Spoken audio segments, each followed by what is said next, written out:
So in this video, I'm going to do a quick comparison of the iPad Air 4 against the Galaxy Tab S7, approximately at the same price point. The Galaxy Tab S7 is currently $580 for the Wi-Fi version, and that comes with 128 gigabytes of storage. And then you get the iPad Air 4, which is currently $600, but you only get 64 gigabytes of storage. And that's the two versions I'm going to compare in this video. But you can check the description of the video for current pricing, more information, and other versions of each tablet. So let's go ahead and get started.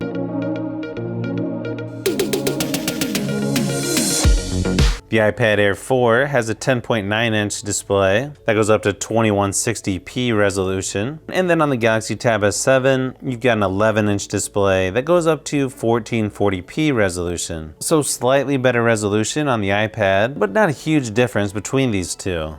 Now the iPad actually has a better night mode, but on the Galaxy Tab S7, the screen is a little bit brighter on the max brightness setting. You'll get a slightly wider screen on the iPad, which does make things look a little bit different when you're browsing online or just using certain apps in general. When watching videos, they both look probably better than every other tablet that I have. Well, except maybe the Lenovo Tab P11 Pro. That one's probably right up there with these two. The color seems a little more muted or natural on the iPad and a tad oversaturated on the Samsung tablet. Having said that, I prefer the Galaxy Tab S7 slightly over the iPad because the black bars on the top and bottom when watching videos are a little bit smaller on the Galaxy Tab S7. And I don't know, I just kind of like it to be a little more punchy as far as colors go. And I just like that it's a little bit brighter display.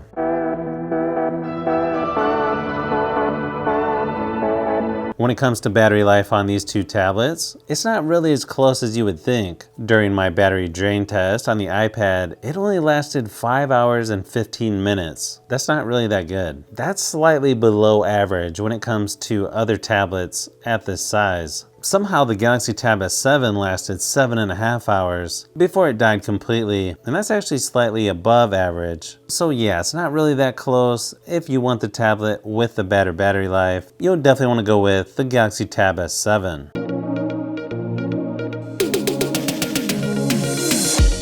Now obviously when it comes to performance, both of these tablets are really good and probably better than most other tablets out there. You will get higher Geekbench scores on the iPad, even though it has less RAM than the Galaxy Tab S7, but both tablets are nice and snappy. You're not going to see hardly any lag when using either tablet, and that goes for gaming or just moving around the software or pretty much whatever you're doing. Same thing with gaming, you're going to get real nice HD graphics with high frame rates on both of these tablets. So even though you'll get slightly higher performance on the iPad Air 4, I don't think you can go wrong with either of these tablets when it comes to gaming, and you might just want to check on the App Store versus Google Play to see which one has games that you're going to play more often. I tested PUBG Mobile, Call of Duty Mobile, and Asphalt 9, and yeah, they all play really nice and smooth. If you're looking for a gaming tablet, yeah, you definitely want to look at both of these.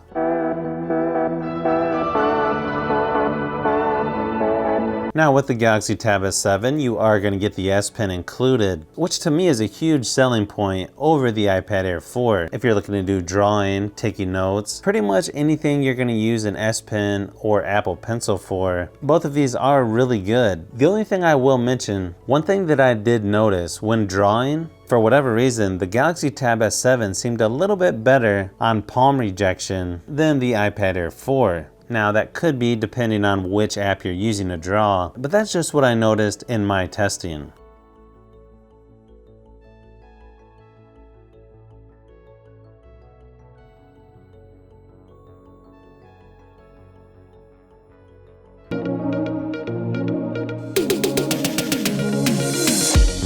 Now cameras on both of these tablets are really good as well. Some of the best you'll find on tablets, not quite as good as you're going to find on cell phones, but I think you can get some decent photos and video from both of these. And again, it's way too close to call. It's pretty much a toss-up. Here's a few samples of photos and video just to give you an idea of what to expect from each tablet.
Now when it comes to software on both of these tablets, it's actually closer than what you would think. If you use gestures on the Galaxy Tab S7, it even makes things look very similar to how the iPad is when you close recent apps, go back to the home screen, and so on. One thing I do like on the iPad though is how they make buttons larger and a little easier to use than on the Galaxy Tab S7, even on things like the lock screen passcode and keyboard. The iPad might have the slight advantage because it's going to have more apps that are optimized for tablets. I actually like both of these, and I think it's going to come down to your personal preference.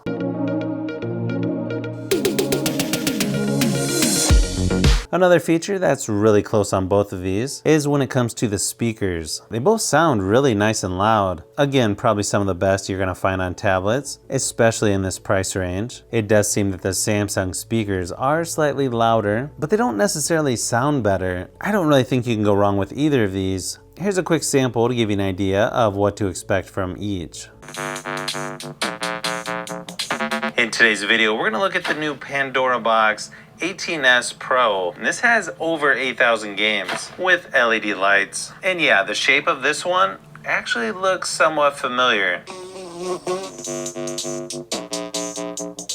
In today's video, we're gonna look at the new Pandora Box 18S Pro. And this has over 8,000 games with LED lights. And yeah, the shape of this one actually looks somewhat familiar. If you want to search for a specific game, just hit the two buttons at the top where the one player start button is, which is nice if you're looking for a specific game on Nintendo 64 or Dreamcast. But I gotta admit, it is kind of weird to play some of these games on an arcade stick versus on a console. But hey, at least they're giving you that option.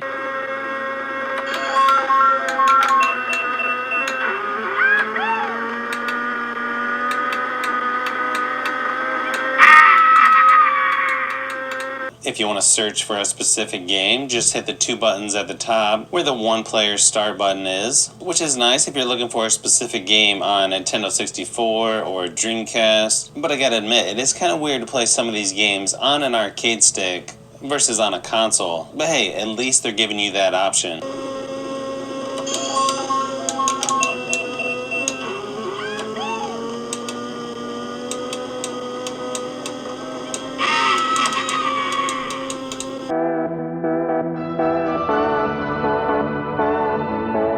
So hopefully this video gave you a little bit closer look at the Galaxy Tab S7 and iPad Air 4. As you can see, there's only a couple categories where one tablet definitely beats the other. But as you can also see, in most categories, these two tablets are going to pretty much be neck and neck. And I think for me, I would probably choose the Galaxy Tab S7 over the iPad Air 4 just because of the better battery life. And it's just a little bit better aspect ratio for watching videos, which is what I use tablets for the most. So if you've made it this far into the video, you may want to say thanks by subscribing, and don't forget to give a thumbs up if this video was helpful. This is Brian from Fishbee Productions. Thanks for watching, and I'll see you on the next one.